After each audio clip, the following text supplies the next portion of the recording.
नमस्कार दोस्तों, पिछली वीडियो में हमने प्रतिरोधों के संयोजन पर चर्चा की थी और बताया था मैंने कि दो या दो से अधिक प्रतिरोधों को दो तरीके से जोड़ा जा सकता है।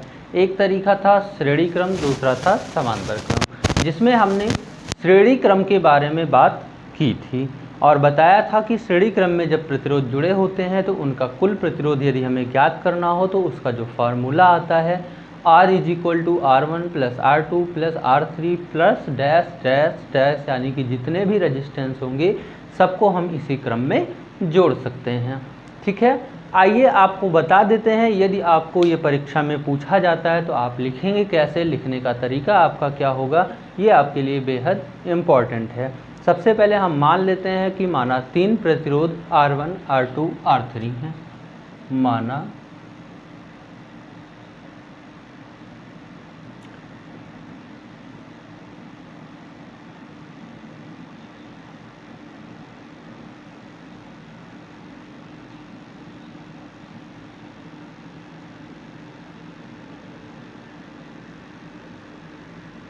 R1 R2 और R3 हैं, जो चित्रानुसार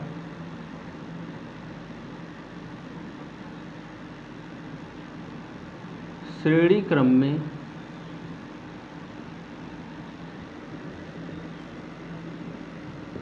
जुड़े हैं। किस क्रम में जुड़े हैं?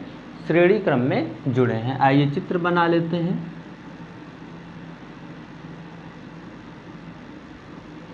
A, B, C और D, ये हमारा R1 है, ये हमारा R2 है और ये हमारा R3 है। इनको हम किसी सेल के माध्यम से भी जोड़ सकते हैं। ये बैटरी का ऋण सिरा, ये बैटरी का धन सिरा। उसके बाद हम कहते हैं चूँकि प्रतिरोध हमारे श्रेणी क्रम में है इसलिए इनमें बहने वाली धारा लिखेंगे इसमें। चूँकि प्रतिरोध श्रेणी क्रम में है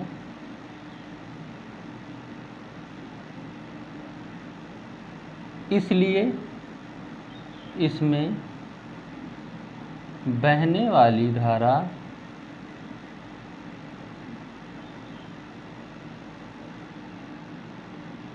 समान होगी तथा प्रतिरोध के सिरों का विभव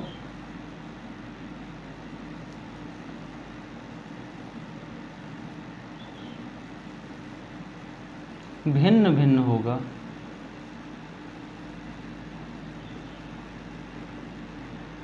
प्रतिरोध के सिरों का विभव क्या होगा? भिन्न भिन्न होगा।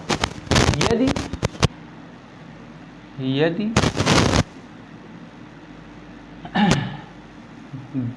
सेल से कुल उत्पन्न धारा I तथा कुल विभव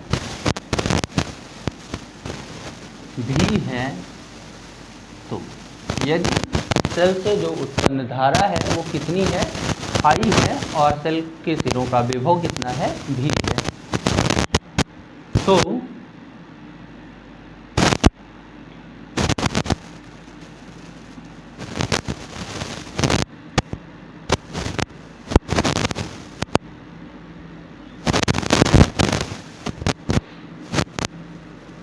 ये मैंने बताया कि बहने वाली धारा सब में क्या होगी?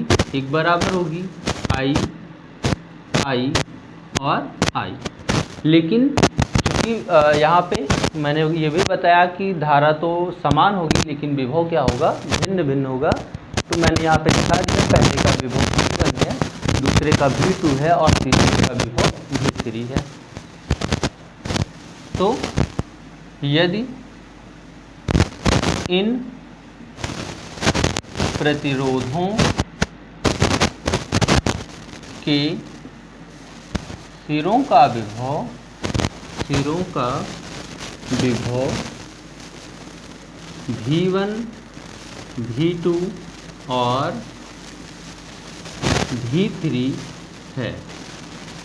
तो कुल विभव V बराबर V1 plus V2 plus V3। V बराबर ओम के नियम से हम जानते हैं क्या होता है, IR। V1 बराबर V1 के बारे में कल मैंने बताया था, V1 का मतलब पहले प्रतिरोध का विभव। पहले प्रतिरोध का विभव मतलब पहले में बहने वाली धारा तथा पहले का रेजिस्टेंस, और पहले की धारा या दूसरे की धारा या तीसरे की धारा तो I ही है, तो धारा सबकी I ही होगी। लेकिन पहले का प्रतिरोध कितना है, R1। दूसरे का मतलब दूसरे की धारा, दूसरे का प्रतिरोध, इसमें भी धारा I1 ही है। तीसरे में मतलब तीसरे की धारा और तीसरे का प्रतिरोध। इन सब में I कॉमन दिख रहा है, IR is equal to I R1 R2 और R3। I इधर गुणा में इधर आएगा भाग में, I से I कट जाएगा, बचेगा आपका R is equal to R1 R2 R3। ये हमारे आ गया संयुक्त प्रतिरोध का कुल प्रतिरोध का मान। ठीक है, आप इसे इस तरीके से लिख सकते हैं। ये तो हमारा हो गया किस क्रम का, श्रेणी क्रम का। अब बारी समांतर क्रम की। समांतर क्रम में मैंने बताया था इसमें धारा बढ़ जाती है, धारा बराबर रहती है और विभव बढ़ जाता है। समांतर क्रम में क्या होता है, विभव बराबर रहता है और धारा बढ़ जाती है। आइए उसको भी लिखते हैं।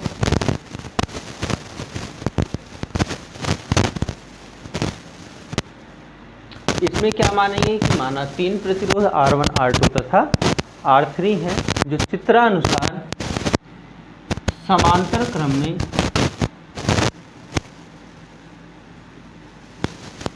जुड़े हैं। किस क्रम में जुड़े हैं, समांतर क्रम। ये हमने 3 प्रतिरोध ले लिया, एक दूसरा है, तीसरा है,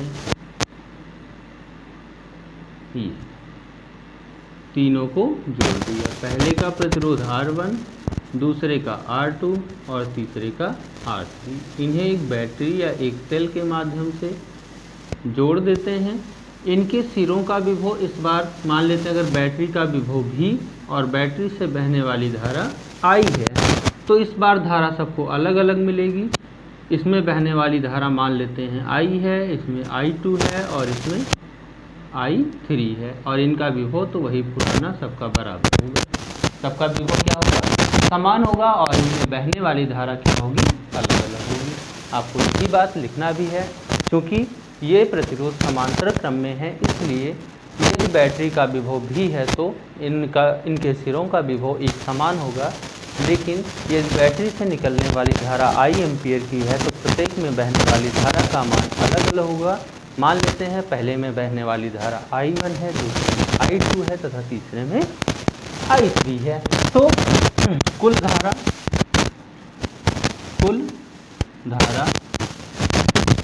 I बराबर I1 plus I2 plus I3। I बराबर क्या होता है, V बटे R। I1 यानी कि पहले में बहने वाली धारा, तो विभव तो सब में बराबर है, तो पहले का विभव बटे पहले के प्रतिरोध। दूसरे में V बटा R2, तीसरे में V बटा R3। V कॉमन ले लेंगे और इस V से कट जाएगा, बचेगा आपका 1/R is equal to 1/R1 1/R2 1/R3। ये आ गया आपका समांतर क्रम में प्रतिरोधों का जो संयोजन होता है उसका कुल प्रतिरोध। इस पर निर्भर आपको मैं जो न्यूमेरिकल बताऊंगा कल बताऊंगा। कल अगर आपको सवाल पढ़ना है तो आज की वीडियो पहले अच्छे से देख लीजिएगा, क्योंकि ये वीडियो अगर आपको नहीं आएगी तो आपके इसके अंकित प्रश्न भी समझ में नहीं आएंगे। आप वीडियो को पॉज करके इसे नोट कर सकते हैं, और जो मैंने थियरी बताई इसको लिखने से पहले वो थियरी आप ज़रूर लिखिएगा, क्योंकि बिना थियरी के आपका सारा का सारा काम व्यर्थ होगा। ठीक है, धन्यवाद।